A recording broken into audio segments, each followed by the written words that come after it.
lovelies, welcome back to the channel. I am here today to do another Q&A. I don't know if these are particularly popular, but I felt like it had been a while since we'd done one, so we're gonna do it anyway. I wanted to record this the other night, but I must have just been like way too tired or something, because I kind of like browsed through the questions to have a look and like, you know, try to get an idea of like what answers I might give, and like every single one I was like, I don't know. I didn't have an answer for anything, so hopefully today goes better, honestly. So let's just jump in. I'm mostly kind of trying to aim for ones that I haven't answered before, although my memory's terrible, so I'll do my best with that. Ones that are like fun and like, you know, just like happy, and ones that I can actually answer, because like whenever it comes like, what's your favorite something? I can't choose. I'm so indecisive. For instance, actually the first question is from the lovely heavy metal mama, and it's, what is one item of clothing you have that you want to keep forever as you love it so much? And what item of clothing doesn't exist yet but you want it to? So in terms of like something I want to keep forever, like I wouldn't be able to pick one. I'm like that with like a lot of my clothes, honestly. I still have clothes that I've had since I was 12. That's how much of a hoarder I am. And I've worn some of those things recently. Like the top, not that you can see it very well, but like the top that I'm wearing in this picture, I have had that since I was like 12 or something. Like I've had it a really, really long time.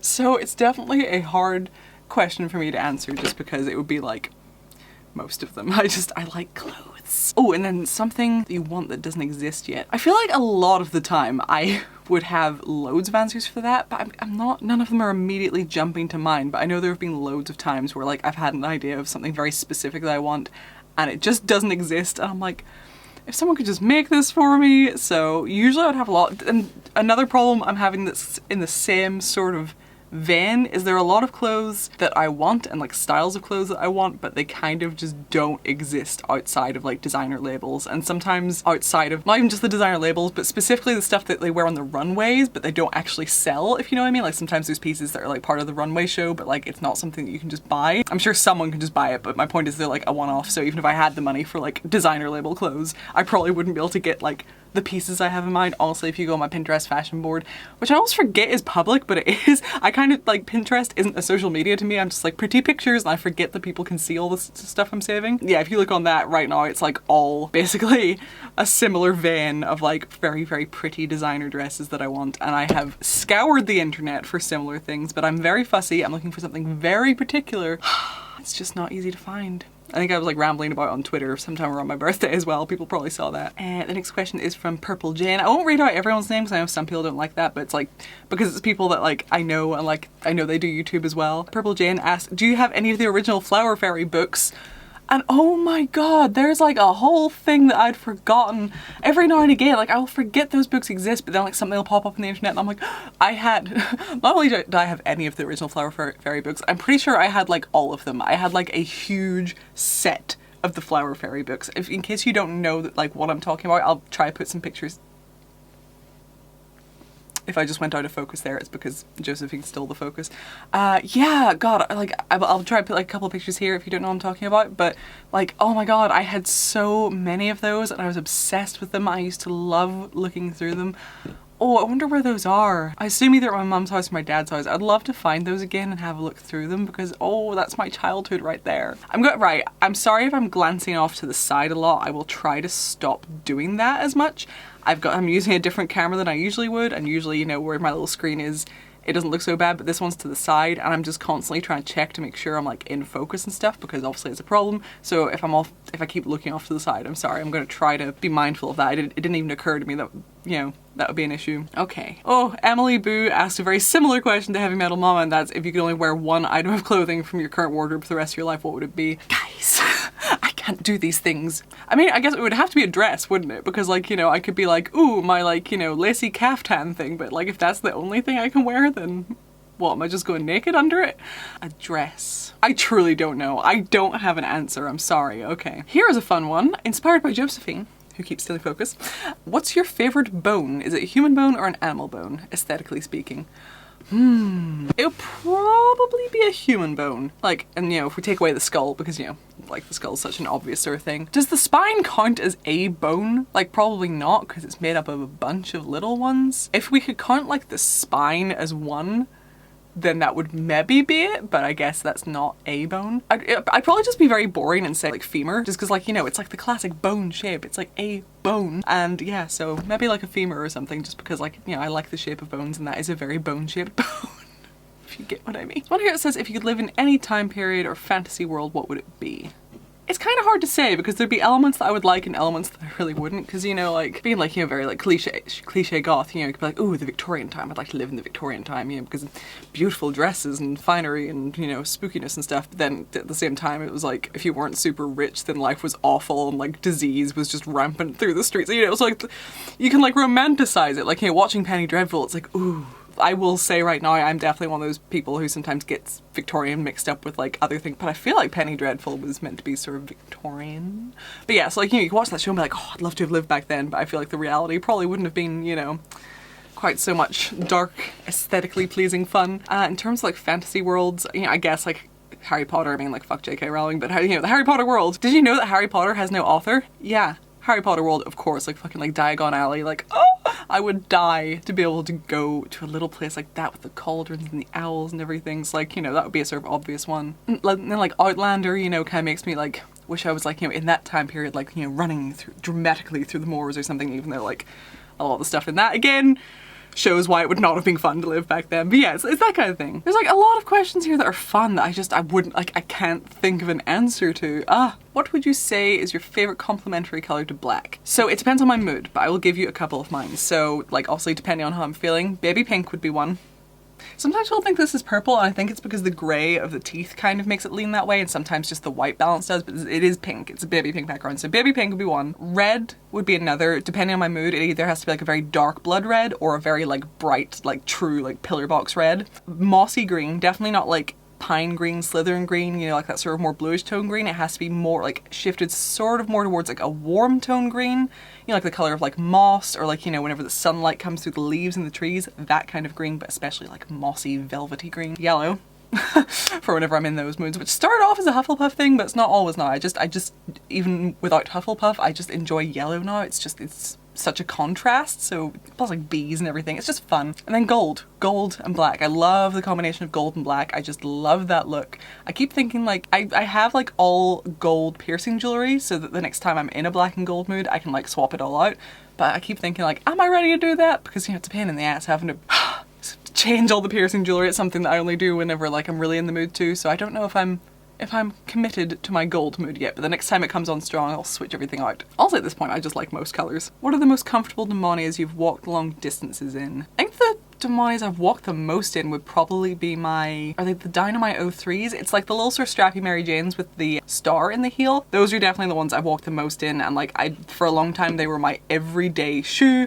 I wore them absolutely everywhere. I've literally worn them hiking. It's not a good idea, but I've done it.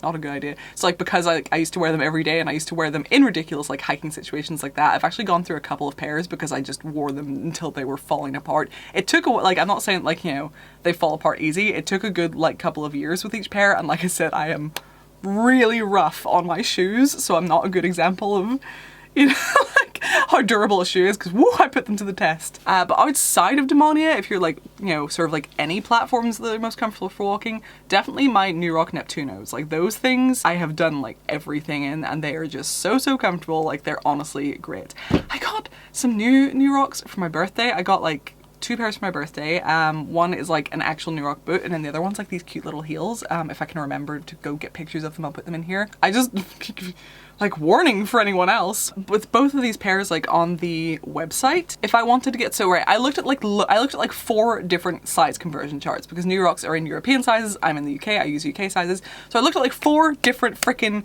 conversion charts to make sure I was absolutely right, and it said that, I can't remember which size they are, but basically on the website, in stock was what should have been a UK size 8. If I wanted my usual size, which is a UK size 7, whatever that converts to in European sizes, I can't remember, but I did look it up, then I would have had to wait for like a couple of months for them to be custom made. And I was like, oh man, I was like, right, you know what, I'll just size up, I'll get a size 8 in both of them, you know, it just means that there'll be a bit more room and I can wear thick socks with them, it'll be fine. It's just as fucking well that my size was not in stock, because I don't know if it's a mix up with the conversion or if like the ones I got just run ridiculously small, but I can barely fit them. They're supposed to be a whole size bigger than my usual size, And like the little heels I'm gonna need to like take into a cobbler to see if they can stretch them a little bit or something, because they hurt and I haven't even like worn them out anywhere yet. And then the other ones, the boots, like I just about fit in them, and I cannot wear thick socks with them, otherwise those are like too tight and uncomfortable. So God, like word of warning, if you're trying to buy from New Rock, some of them seem to run ridiculously small, or sizing conversion charts just aren't good. I don't know what happened, but all I know is it's just as well that I couldn't get my usual size because I would not be fitting in them. Sorry, that took a complete tangent that had nothing to do with the question, but I thought you guys needed to know. Still love New Rock, but woo, not happy about that. If you could chop, style, and color your hair in a short style, how would you do it? And please include a reference photo. Right, so if I didn't have like really long hair, like, you know, if my hair was already short, if my hair was like up to here or something, I would probably like take the plunge and just shave my whole head. It is something that I kind of really wish I could do. Like, I think it would be so fun to just have a shaved head for a while, and I love shaved heads on girls so much. I don't know if it would suit me or not. I could maybe do it and maybe my head would be like a stupid shape and it wouldn't look good, but I love girls with shaved heads. So it's something that I would love to do, but I can't give up my hair. Like, I can't even imagine how long it would take me to grow this back. Like, I do have like, you know, both, I need shaved again, but I do have like, you know, a lot of my head shaved, to be fair, but I don't think I could do the whole thing just because like it would take too long to get this length back. I've never had short hair. Like, my hair grew to this length and it stayed this length, you know. I've never had it chopped short. I've only ever had it like trimmed a bit. That's it. So, oh, I just couldn't do it. But yeah, so no reference photo needed, really. I would just buzz it all off. I'm still looking at that screen. I'm just making sure I'm not going to focus. I'm sorry. Do you enjoy being a couple that both work from home but still have your own things going on? Yeah, I mean, it's handy, you know. It just means like it's easy to sort of, if we need to like work our schedules around each other, we can. You know, I have my space to work, he has his space to work, but then like, you know, I can pop down during the day and be like, hey, you know, we can have some food or whatever. So it is mostly pretty good. I think the only thing is I started finding it harder to get work done whenever Jake started working from home as well, because like, I don't know, like it was just harder to sort of get started. I get something maybe like, you know, because I was like in the mindset of like, we're hanging out, whereas before, like, you know, the time to work was when I was on my own. So that was an adjustment. I think sometimes that still trips me up. Like, if he's not working, if he's just chilling, I'll find it harder to get up and work myself because I'm like, I want to hang out together. So like in that sense it's more difficult, but mostly it's pretty good. Have you ever thought about starting your own clothing line? Like, in theory that is something I would love. Like, I really do love clothes. I love fashion. Like, I'm always coming up with like clothes that I want made, and I'm almost always tempted to just like try to sketch them out and send them to Killstar and be like, make this please. But you know, first off, I doubt that's how it works, and second of all, if I were going to be designing something, I would kind of want to be paid for it. So just like sending random designs off to a company I don't work for would be a bit dumb. But yeah, like in theory it's something I would love, but like in practice, like, oh man, I don't know. I don't think like I'm an organized enough person to deal with the kind of like stress that would come from like trying to run a business on like the kind of scale that you would like want it to get. It's too, like, the thought of it is very overwhelming, and I am not an organized person, so I just don't think it would go super well. So in theory, yes. In practice, ooh, I don't know.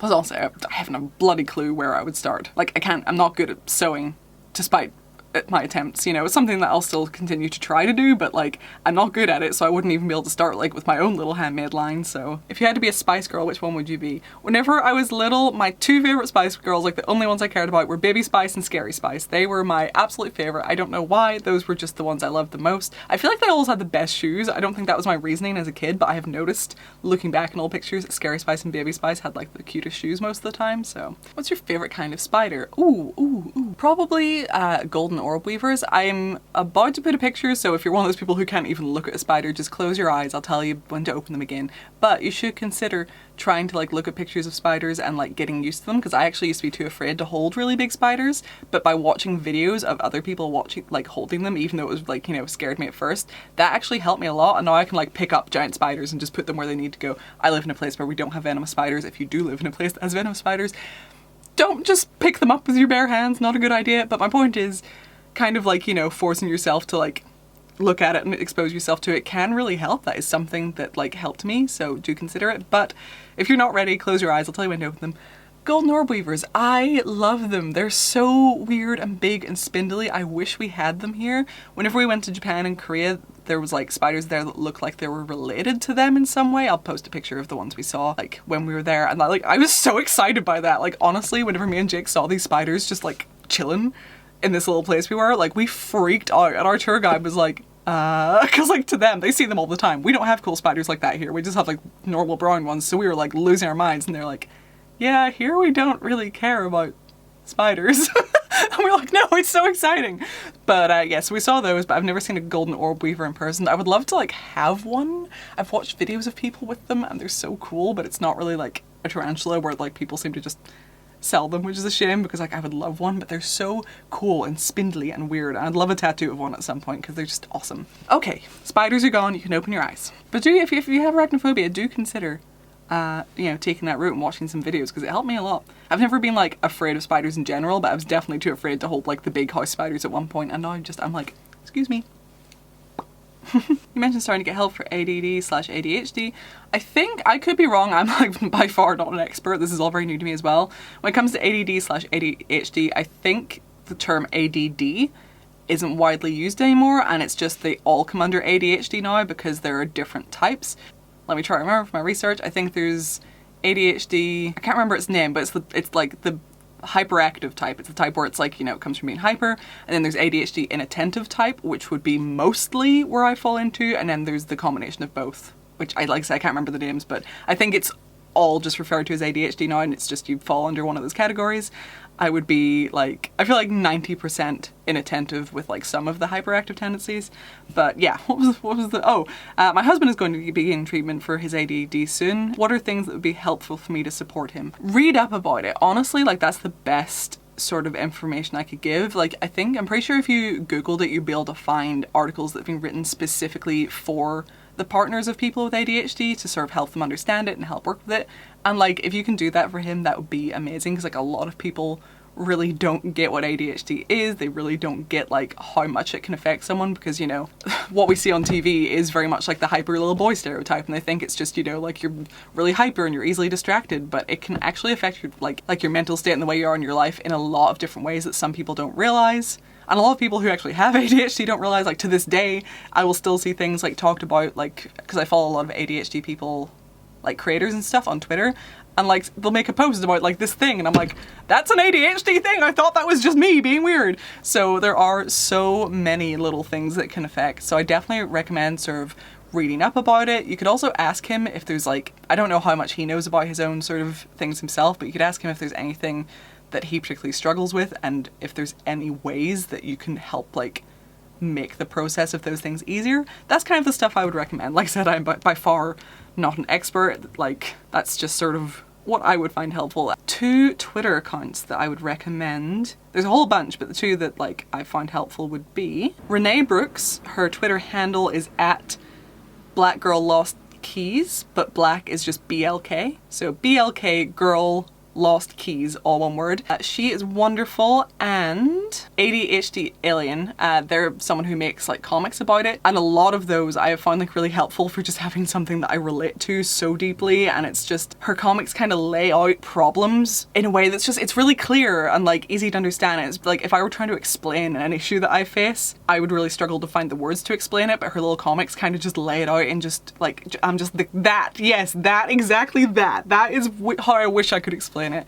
So her Twitter handle is ADHD_alien, so I'd recommend those 2. There's loads of questions about childhood memories, and like they're really fun questions, but like I can't like zero in on any like, you know, individual memories really. Again, indecisive. What's the thing you're most looking forward to about moving to Barcelona? I don't know, like there's so like, you know, it's like, gosh, it's gonna be difficult, and there's a lot that I'm gonna miss here, and like, oh my god, the thought of being away from my mum is, I'm like, to do this move, I'm basically having to like pretend that I'm not moving, and it's just a really long holiday because the thought of moving away from my mum is horrifying. Because right now when I'm sad, if I need my mum, I'm like, Mom, I'm sad, and then she can just come and get me in the car. When I'm in Barcelona, I can't do that. I hope she knows that she's gonna get a message from me some night and I'm gonna be like, Mom, I'm sad, and she's gonna have to get on a plane. That's just what's gonna have to happen. But oh my god, in terms of things I'm like looking forward to, I don't think I could choose one. Like the weather would be one. I'm both looking forward to and dreading the weather. Like I'm looking forward to, you know, being somewhere sunny, because like I don't do well in this country where we never see the sun. It messes with my brain and it makes me a mopey fuck. So I'm definitely looking forward to living somewhere that is sunny like often, but I am terrified of the heat because like my dad's been messaging me and he's like, oh yeah, it's like 39 degrees today. Celsius, by the way, not Fahrenheit. And you know, here, the hottest it really tends to get is like, what, 25 at the most generally? Like if it gets any higher than that, it's like, all right, we're all gonna die basically. So yeah, I'm very afraid of the temperatures. I haven't experienced that yet and I'm not looking forward to it, but I am excited for the sun. Oh, I'm just excited for like how much more stuff there is there. Like there's just so much cool stuff. Everything's pretty. And like, oh my god, like the food, there is so many more options for food, like, and especially so many more options for like really fresh, like health food. Like that restaurant that we go to, Flax and Kale, I miss it so much. I've been dreaming of going back there since the last time we went. It's so good. It is like very, it's just like, it's such like an influencer restaurant, if you know what I mean. Like I'm pretty sure when we were there were like groups of Instagram girls like Instagramming their food, and I was there also Instagramming my food because it is just very like healthy, aesthetically pleasing, you know, bougie lifestyle. And I'm afraid I am a sucker for that kind of thing, but like outside of the fact that it is very it is just so goddamn good. I love it. Like there was this one pasta that I had that I was not expecting to be that great, and it was amazing. It was so good. And they have like poke there, which we don't, poke, is that how you say it? Like the poke bowls, right? They have that there, which like is one of my favorite foods in the world now, and we don't have it in Belfast. And every moment of my life here is just counting down the days that I get to go back to Barcelona and have poke. So yeah, like the food as well. Oh, just everything. Little parrots that are everywhere. I'm looking forward to a lot, but I'm also going to miss, like, I feel like the closer it comes to moving, the more like weirdly patriotic I get about Ireland. And I'm like gonna end up in Spain blasting like old like Irish folk songs to compensate, but it's fine. Okay, oh my god, I've been recording so long. Okay, so we're done. I hope you enjoyed this Q&A. I'm sorry for anyone whose question I didn't answer. For one, it's just, you know, there's always too many questions to answer, so I can't get through them all. But you guys asked some great questions, whether they were answered or not, so thank you for that.